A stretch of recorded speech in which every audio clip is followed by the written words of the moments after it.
Znam i Dara Bubamara, jedna od najvećih zvezda ovog večera.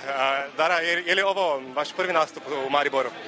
Ne, nije prvi, ali verovatno ovakvog tipa koncerta preveliko ljudi prvi put u Mariboru.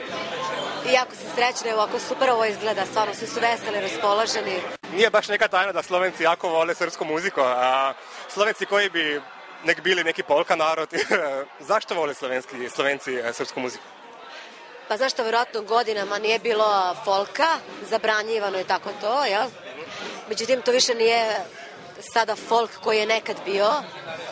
Znači, ono, tipa, izvinjam se, ali seljačke muzike Era Ojdanića i tako dalje, nego to sada stvarno muzika, ali na nekom svetskom nivou, aranžmani dobri. Znači, evo bukvalno sad kakve su pesme bile na Euroviziji, takva je moja muzika Steke Aleksić, a Lepe Brene, a mi se zovemo narodnjaci.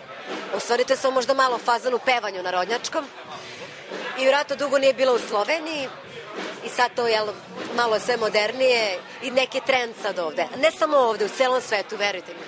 Zašto evo, non stop putujem, moja turneja je raspadnuta do jula, naravno da posle toga se udajem pa pauzu pravim malo i svuda isto reaguju. Znači kad imate dobar album, nema veze da li je Hrvatska, Slovenija, Australija, Kanada ili Nemačka.